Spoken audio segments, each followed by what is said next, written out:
Assalamualaikum, Laskar Arif Bres dimanapun Anda berada. Jumpa lagi dengan saya Dr. Anandisa di channel YouTube Sahabat Serba TV yang akan membahas pertanyaan-pertanyaan dari Laskar Arif Indonesia yang sudah masuk ke kolom komentar.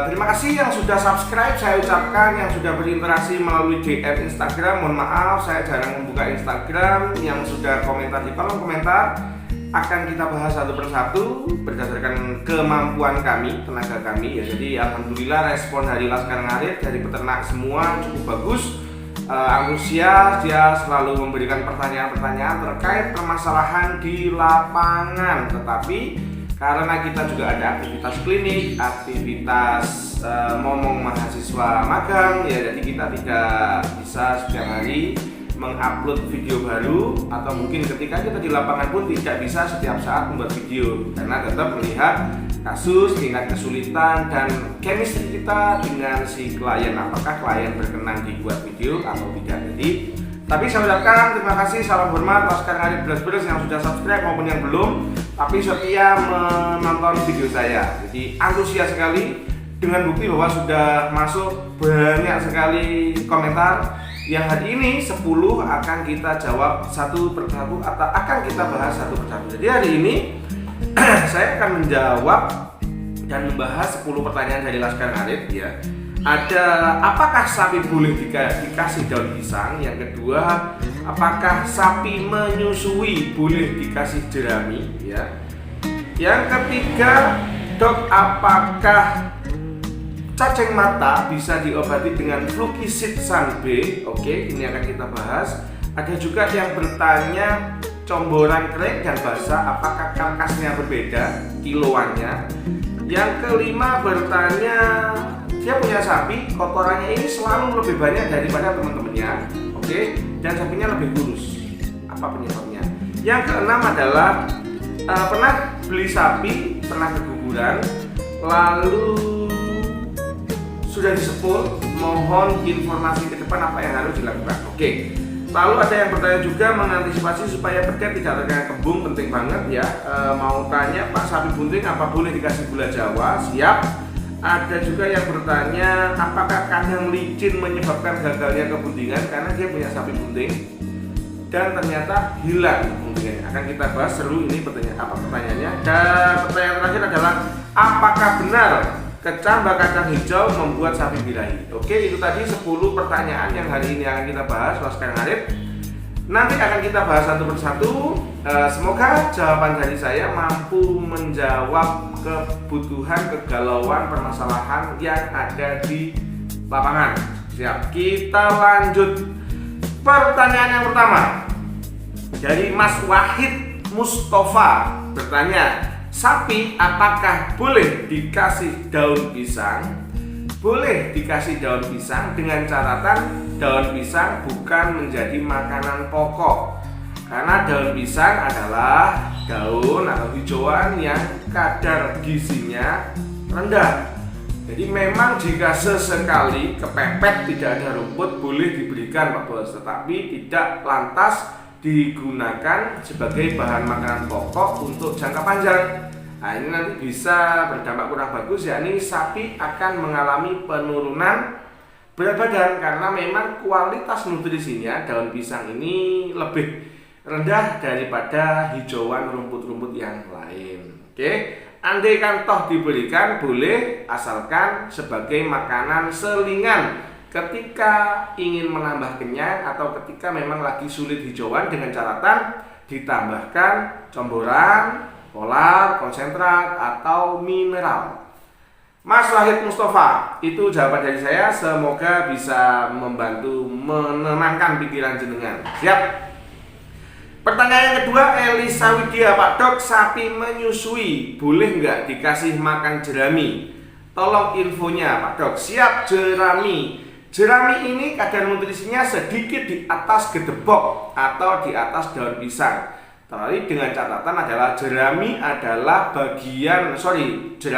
pakan yang resiko cacingnya lebih tinggi, terutama Fasciola hepatica atau cacing hati, yang resiko penularan cacing hatinya paling tinggi di antara makanan-makanan yang lain. Tapi pertanyaannya adalah, apakah boleh dikasih makan jerami? Boleh, tetapi kasihan, sangat kasihan. Kenapa? Jerami nutrisinya paling rendah, terutama jika jerami ini tidak difermentasi.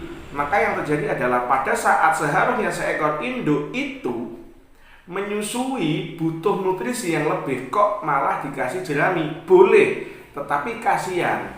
Tolok ukurnya adalah apabila sapinya jenengan dikasih jerami pada saat menyusui kok tambah kurus, berarti nutrisinya, angka kebutuhan nutrisinya dia minus. Ya, berarti antara yang diberikan ke anak, antara yang dia butuhkan sendiri, antara yang tercerna dan menjadi feses, itu tidak seimbang. Antara yang dibutuhkan sama yang masuk itu tidak seimbang. Lalu Solusinya jangan bisa memanfaatkan jerami, bisa difermentasi untuk memudahkan pencernaan dan meningkatkan rasa atau palatabilitas ya.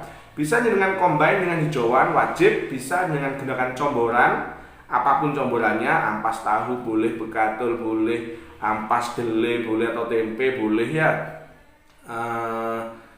Terus polar boleh, EM4 boleh pakai tetes tebu juga boleh, itu akan meningkatkan palatabilitas ya, dia menjadi lebih enak, meningkatkan pencernaan, dia lebih mudah dicerna. Dan jangan lupa dalam proses menyusui berikan mineral. Di mineral itu ada banyak sekali nutrisi yang dibutuhkan yang melengkapi si jerami ini. Ya, itu solusi dari saya, Elisa Widya. Semoga mampu menjawab. Ini adalah jawaban versi Sahabat Satwa TV. Siap. Pertanyaan yang ketiga, Sandi Gogil. Dia bertanya di video saya tentang review Flukisid San B. Maaf dok, mau tanya, kira-kira bisa gak dipakai buat pengobatan cacing mata? Oke, untuk sapi yang terkena cacing mata itu kita bisa menggunakan dua jenis obat cacing. Yang pertama jenis-jenis piperazine ya, yang kedua jenis-jenis albendazole. Ini bisa ya, jadi ada perbedaan penggunaan ya. Jika pada sapi muda bisa menggunakan piperazine, pada sapi dewasa bisa menggunakan preparat yang mengandung obat cacing yang dia dari golongan benzimidazole. Salah satunya adalah Flukisid ini yang dia kandungannya adalah albendazole. Boleh digunakan untuk sapi dewasa yang terkena cacing mata atau thalassia. Siap, kita lanjutkan pertanyaan yang keempat dari Teddy Rusmana.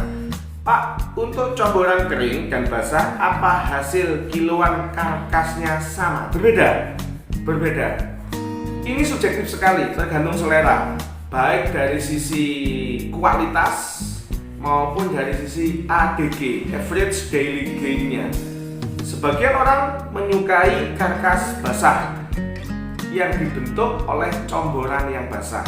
Bagaimanapun juga comboran basah ini dia kadar airnya tinggi, sehingga ketika dimakan oleh sapi, baik itu ampas tahu, ampas bir, apalagi bekatul dicampur ampas tahu, konsentrat dikasih air dalam bentuk sediaan cair atau sediaan basah, badan sapi cenderung lebih gemuk dan lebih bulat, daging tapi basah.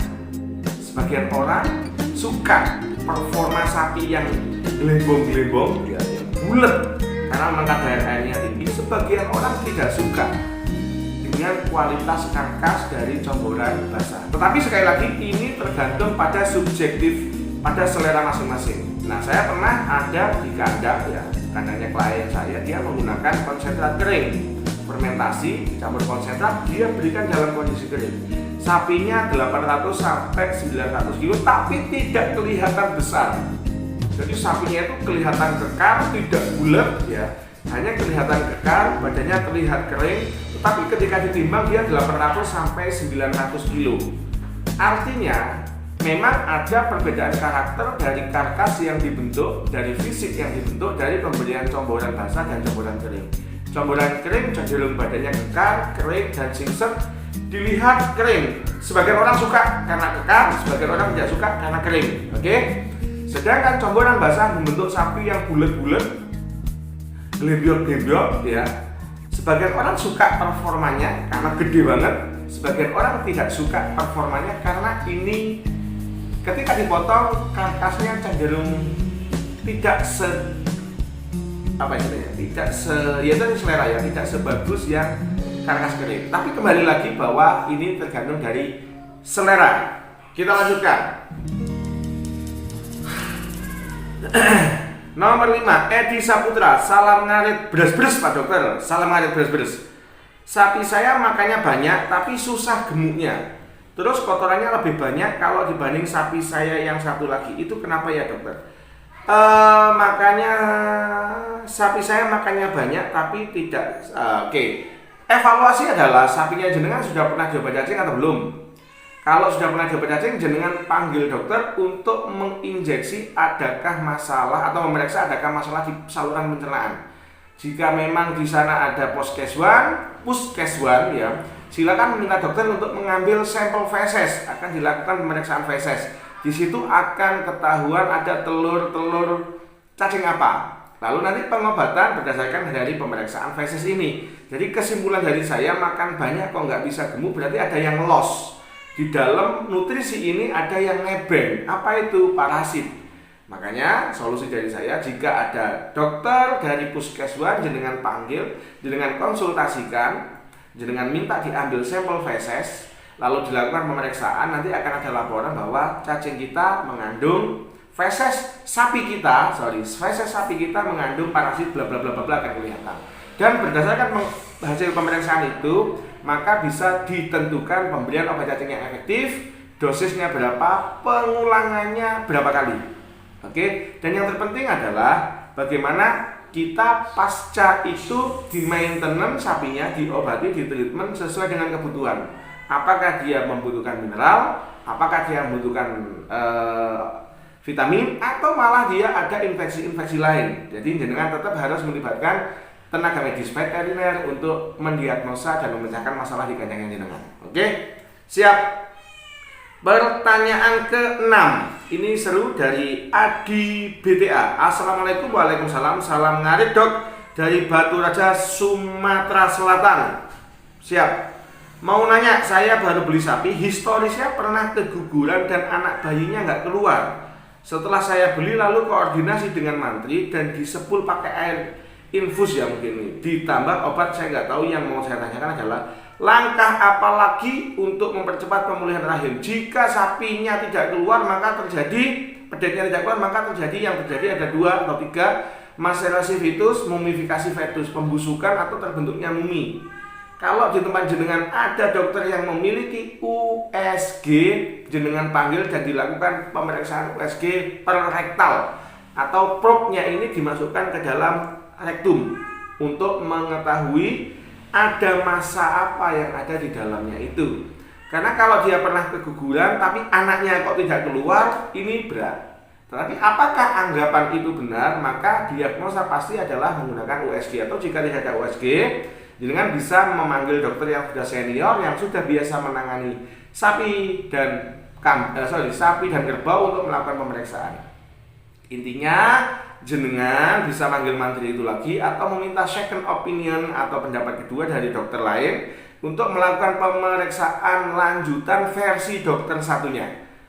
Atau apalagi jika ada yang punya ultrasonografi untuk hewan besar, akan kelihatan. Itu saran dari saya, karena ketika ditentukan fetusnya itu tidak keluar, ya fatal bos. Fetus itu ada jaringan rambut, ada jaringan tulang, ada otot. Kalau itu tersisa di dalam uterus, dia jelas nggak bisa punya anak lagi. Itu sulit banget, karena akan terjadi yang namanya mumifikasi fetus atau fetusnya ini mengalami menjadi mumi. Yang kedua adalah akan terjadi maserasi fetus. Ini biasanya dia busuk, sering rutin keluar lendir, berbau ya.